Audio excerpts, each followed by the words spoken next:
നമസ്കാരം. നമ്മുടെ ചാനലുകളൊക്കെ വാർക്ക് റേറ്റിൽ ഒന്നാമതെത്താനുള്ള ഓട്ടത്തിലാണ്. ഇക്കുറി അവർക്ക് വിശപ്പടക്കാൻ കിട്ടിയിരിക്കുന്നത് ഹേമ കമ്മിറ്റി റിപ്പോർട്ട് തന്നെയാണ്.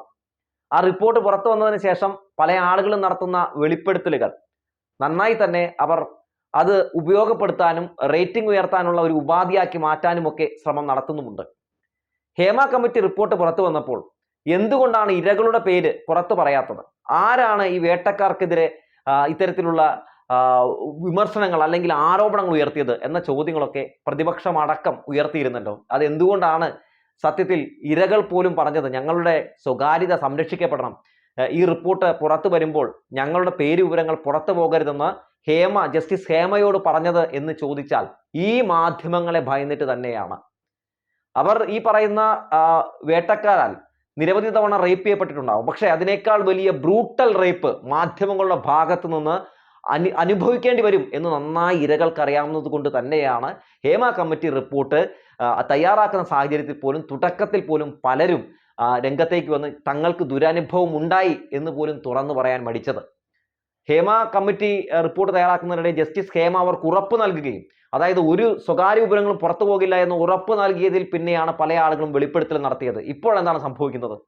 അതായത് നിരവധി ആളുകൾ തങ്ങൾക്കുണ്ടായ ദുരനുഭവങ്ങൾ വെളിപ്പെടുത്തി രംഗത്തേക്ക് വരുന്നു. എന്താണ് മാധ്യമങ്ങൾ ചെയ്യേണ്ടത്? അവരുടെ മുഖം ഹൈഡ് ചെയ്തുകൊണ്ട് അല്ലെങ്കിൽ അവരുടെ മുഖം ബ്ലർ ചെയ്തുകൊണ്ട് വേണം ഇത്തരത്തിലുള്ള പല അവർക്കുണ്ടായ ദുരനുഭവങ്ങളും പുറത്തുവിടാൻ. കാരണം അവർ ഇനിയും സമൂഹത്തിൽ ജീവിക്കാനുള്ളതാണ്. അല്ലെങ്കിൽ ഇത്തരത്തിലൊരു ദുരനുഭവം തുറന്നു പറഞ്ഞതിന്റെ പേരിൽ അവർ സൈബർ വേട്ടയ്ക്ക് ഇരയാകാനുള്ള സാധ്യതയുണ്ട്. അതിന് ഏറ്റവും വലിയ ഉദാഹരണമാണല്ലോ ഇത്തരത്തിൽ വെളിപ്പെടുത്തൽ നടത്തുന്ന ആളുകളുടെ ആ ഒരു വാർത്ത പുറത്തുവിടുന്ന മാധ്യമങ്ങളുടെ കമന്റ് ബോക്സിൽ കാണുന്ന പല കമന്റുകളും. അതായത് നീ അത്രക്കാരിയല്ലേടി, നിന്റെ വസ്ത്രധാരണം കണ്ടില്ലേടി, നിന്നെ പീഡിപ്പിച്ചില്ലെങ്കിലേ അതിശയുള്ളൂ എന്നൊക്കെ പറഞ്ഞ് വളരെ മോശമായിട്ടുള്ള ചില കമന്റുകൾ നമുക്ക് അതിൽ കാണാൻ സാധിക്കുന്നുണ്ട്. അതായത് വീണ്ടും വീണ്ടും അവർ ബ്രൂട്ടൽ റേപ്പിന് വിധേയമാകുകയാണ് ഇത്തരം കമന്റുകളാൽ. അപ്പോൾ അത്തരത്തിലുള്ള കാര്യങ്ങളൊക്കെ മാധ്യമങ്ങൾ ചെയ്യാത്തത് വേറൊന്നും കൊണ്ടല്ല. അതായത് ആ ആളുകളുടെ ഫേസോ കാണിച്ചാൽ മാത്രമേ ഇത്തരത്തിൽ ഒരു റീച്ച് കിട്ടുകയുള്ളൂ എന്ന് മാധ്യമങ്ങൾക്ക് നന്നായി അറിയാം. മറ്റൊരു പ്രധാനപ്പെട്ട കാര്യം, അത് രസകരമായിട്ടുള്ള കാര്യമാണ്. അതായത് ഇപ്പോൾ വന്ന് സിനിമ ഷൂട്ടിംഗ് നടക്കുന്നത് കാണാൻ വേണ്ടി പോയി നിന്ന ചേട്ടന്മാരെ വരെ പിടിച്ചു നിർത്തിയിട്ട്, ചേട്ടാ സിനിമ കാണാൻ പോയി നിന്നപ്പോൾ ഏതെങ്കിലും നടന്മാരാലോ അല്ലെങ്കിൽ സിനിമാ പ്രവർത്തകരാലോ ചേട്ടൻ എന്തെങ്കിലും ദുരനുഭവം ഉണ്ടായിട്ടുണ്ടോ, ചേട്ടൻ എന്തെങ്കിലും രീതിയിലുള്ള ഭീഷണി ഉണ്ടായിട്ടുണ്ടോ എന്നൊക്കെ ചോദിക്കുകയാണ്. ആരെന്തു പറയുന്നതും അവർ റിപ്പോർട്ട് ചെയ്യുന്ന സാഹചര്യത്തിലേക്ക് വന്നിട്ടുണ്ട്. ഈ സാഹചര്യത്തിൽ നിരവധി ആളുകൾ പരാതിയുമായി രംഗത്തേക്ക് വരുന്നുണ്ട്. അതിലൊക്കെ എത്രത്തോളം വാസ്തവമുണ്ടെന്ന കാര്യങ്ങളൊക്കെ അന്വേഷിച്ച് കണ്ടെത്തേണ്ടതുണ്ട്.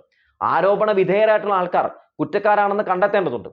പക്ഷേ ഇപ്പോൾ തന്നെ സ്വാഭാവികമായും ഇരകളെ സംബന്ധിച്ചാണെങ്കിലും ഇരകളുടെ ഒരു പഴയ പൂർവ്വകാലം തേടി പോകുന്നു, അല്ലെങ്കിൽ വേട്ടക്കാരുടെ പൂർവ്വകാലം തേടി പോയിക്കൊണ്ടൊക്കെ പല രീതിയിലുള്ള ചർച്ചകളൊക്കെ ഇതിനോടകം തന്നെ കൊടുമ്പിരി കൊണ്ട് മുന്നോട്ട് പോവുകയാണ്.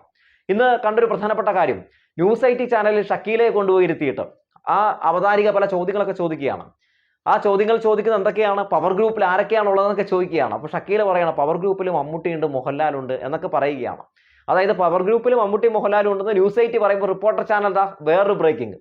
അതായത് പവർ ഗ്രൂപ്പിലെ പ്രധാനി ദിലീപ്, റിപ്പോർട്ടർ ചാനൽ എക്സ്ക്ലൂസീവ് എന്നടിക്കുകയാണ്. എന്തിന്റെ അടിസ്ഥാനത്തിലാണ്, എന്ത് തെളിവിന്റെ അടിസ്ഥാനത്തിലാണ് എന്നൊക്കെ ചോദിച്ചിട്ടുണ്ടെങ്കിൽ തെളിവൊന്നും ചോദിക്കരുത്, അത് ഷക്കീല പറഞ്ഞു മമ്മൂട്ടി മോഹൻലാലും ഉണ്ടെന്ന്, പിന്നെ ഞങ്ങൾ കണ്ടെത്തി ദിലീപ് ആണെന്ന് എന്നൊക്കെ പറഞ്ഞ് ഇങ്ങനെ അടിക്കുകയാണ്. അപ്പോൾ ഈ വിഷയവുമായി ബന്ധപ്പെട്ട് നമ്മുടെ മാധ്യമങ്ങൾ വലിയ തോതിലുള്ള അന്തിച്ചർച്ചകളൊക്കെ നടത്തി നമ്മൾ കാണുന്നുണ്ട്. മുകേഷിന്റെ രാജി ആവശ്യപ്പെട്ടുകൊണ്ട് കഴിഞ്ഞ 3-4 ദിവസമായിട്ട് അന്തിച്ചർച്ച ഇങ്ങനെ മാരത്തോൺ ലെവലിൽ നടത്തിക്കൊണ്ടുവരികയാണ്. മുകേഷ് രാജിവെക്കേണ്ട ആൾ തന്നെയാണ് കേട്ടോ, അതിൽ തർക്കമൊന്നുമില്ല. കാര്യം ഇത്തരമൊരു സംഭവം ഉണ്ടാകുമ്പോൾ അദ്ദേഹം പ്രത്യേകിച്ച് ഗുരുതരമായിട്ടുള്ള മൂന്നോളം ലൈംഗിക ആരോപണങ്ങൾ അദ്ദേഹത്തിനെതിരെ ഉയർന്നു വരികയാണ്. അപ്പോൾ സ്വാഭാവികമായിട്ടും അദ്ദേഹം രാജിവെക്കേണ്ട ഒരു വ്യക്തി തന്നെയാണ്, അതിലൊരു തർക്കമൊന്നുമില്ല. പക്ഷേ ഈ മുകേഷിനെ മാത്രം ടാർഗറ്റ് ചെയ്തുകൊണ്ട് ഒരു അറ്റാക്ക് നടത്തുന്നു. സർക്കാരിനെ പ്രതിസന്ധിയിലാക്കാൻ വേണ്ടിയുള്ള ചില അന്തിച്ചർച്ചകളാണ് നടത്തുന്നത്. ആ വിഷയത്തിൽ ഒരു കാര്യം വ്യക്തമായി മനസ്സിലാക്കേണ്ടതുണ്ട്. മുകേഷിനെ സർക്കാരിനെ സംരക്ഷിക്കണമെങ്കിൽ മുകേഷിനെതിരെ ജാമ്യമില്ലാ വകുപ്പ് ചുമത്തി കേസ് എടുക്കേണ്ട, അല്ലെങ്കിൽ അത്തരത്തിൽ ആ വിഷയവുമായി ബന്ധപ്പെട്ട് അദ്ദേഹത്തിനെതിരെ കേസെടുക്കേണ്ട കാര്യമുണ്ടോ? അദ്ദേഹത്തെ നൈസായിട്ട് ആ വിഷയത്തിൽ ആ പരാതിക്കാരിയുടെ ഒപ്പം നിൽക്കാതെ അദ്ദേഹത്തിനൊപ്പം വേണമെങ്കിൽ സർക്കാർ നിൽക്കാമല്ലോ. പക്ഷേ ഇവിടെ അതല്ലല്ലോ സംഭവിക്കുന്നത്. അദ്ദേഹത്തിനെതിരെ ഇരകൾ രംഗത്തേക്ക് വരുമ്പോൾ, അദ്ദേഹത്തിനെതിരെ പരാതിക്കാരി രംഗത്തേക്ക് വരുമ്പോൾ ആ പരാതിയുടെ അടിസ്ഥാനത്തിൽ ജാമ്യമില്ലാ വകുപ്പ് ചുമത്തി കേസെടുക്കുകയാണ്. അപ്പോൾ സർക്കാർ ഇരയ്ക്കൊപ്പമാണ്. അത് കയ്യടി അർഹിക്കുന്ന ഒരു കാര്യമാണ്. അതിവിടെ ചർച്ച ചെയ്യപ്പെടുന്നില്ലല്ലോ. മാത്രവുമല്ല, എന്താണ് ഇരകൾ പറയുന്നത്? അതായത് തെളിവുകളുണ്ടെങ്കിൽ സർക്കാർ നിയമവും നമുക്കൊപ്പം നിൽക്കും എന്ന് പറയുകയാണ്. അപ്പൊ അതിജീവിതകൾ രംഗത്തേക്ക് വരുന്ന ഒരു കാഴ്ചയൊക്കെ നിലവിലുണ്ട്. പക്ഷെ ഇവരെന്താണ് ചെയ്തത്? ഇവർ ഈ അതിജീവിതകളെ മുതലെടുക്കുകയാണ്. ആ അതിജീവിതകളെ കൊണ്ട് ഓരോന്ന് പറയിപ്പിച്ചെടുക്കുകയാണ്. അത് ഞങ്ങളോട് പറയൂ, ഞങ്ങളോട് പറയൂ, ഞങ്ങളോട് ആദ്യം പറയൂ, ഞങ്ങളാണ് ആദ്യം പുറത്തുവിടുന്നത് എന്ന രീതിയിലേക്കാണ് ഇവർ ഇത് ചെയ്യുന്നത്. കഴിഞ്ഞ ദിവസം തന്നെ ഒരു പരാതിക്കാരുടെ, ആലുവയിൽ ഒരു പരാതിക്കാരുടെ മൊഴിയെടുക്കാൻ വേണ്ടി അവിടെ പ്രത്യേക അന്വേഷണ സംഘം ചെല്ലുമ്പോൾ മാധ്യമങ്ങൾ ഈ മൈക്കും കോലും ക്യാമറയായിട്ടങ്ങ് കുത്തിക്കേറിയ ചെല്ലുകയാണ്.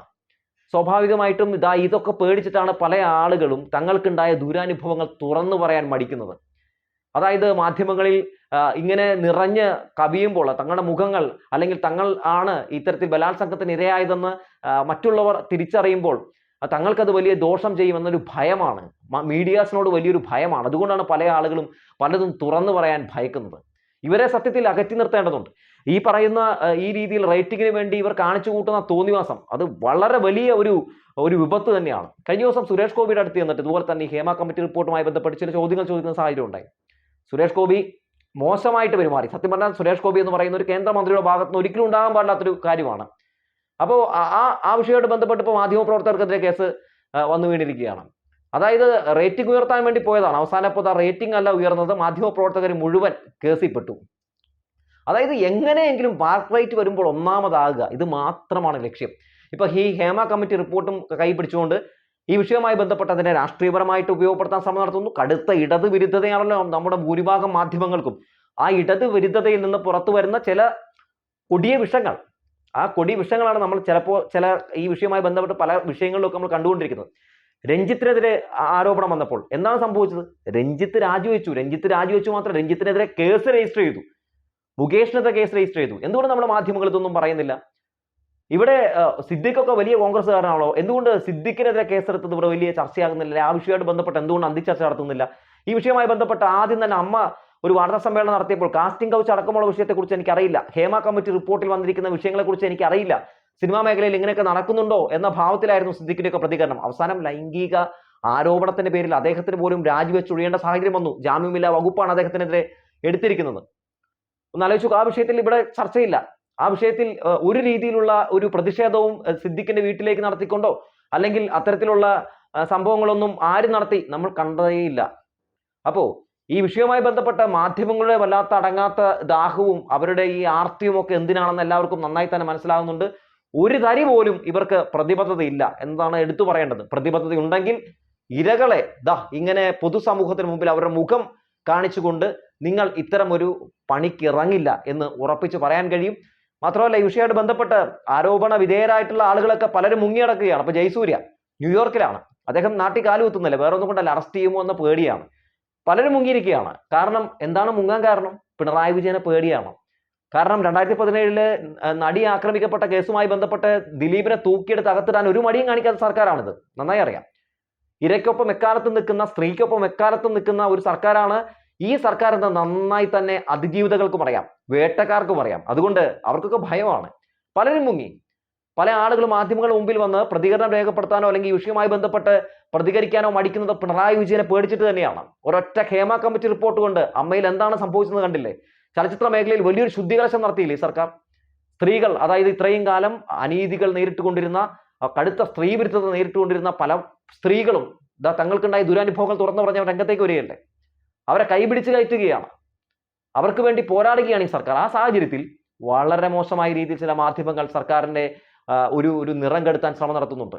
ഈ ഹേമ കമ്മിറ്റി റിപ്പോർട്ടുമായി ബന്ധപ്പെട്ട് പല ചലച്ചിത്ര രംഗത്തും ഈ സർക്കാരിന്റെ ഈ മോഡൽ വലിയ ചർച്ച ചെയ്യപ്പെടുകയാണ്.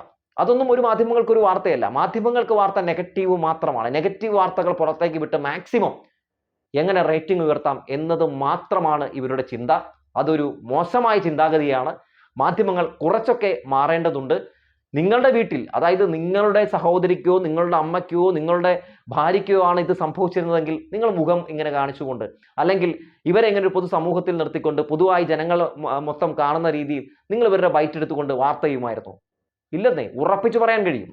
നിങ്ങൾ എല്ലാ വിഷയങ്ങളും സെലക്റ്റീവാണ്. പക്ഷേ ഇത്തരം സംഭവങ്ങൾ വരുമ്പോഴെങ്കിലും അവർക്കും കുടുംബമുണ്ട്, മക്കളുണ്ട്, അച്ഛനുണ്ട്, അമ്മയുണ്ട് എന്നൊക്കെ ഒന്ന് ചിന്തിക്കുന്നത് നല്ലതാണ്. മാർക്ക് റേറ്റ് ഉയർത്തിക്കോ, എന്തോരം വേണമെങ്കിലും ഉയർത്തിക്കോ, പക്ഷേ എന്ത് കാര്യത്തിലും ഒരു മര്യാദയൊക്കെ നല്ലതാണ് എന്ന് പറഞ്ഞു വെച്ചുകൊണ്ട് നിർത്തുകയാണ്.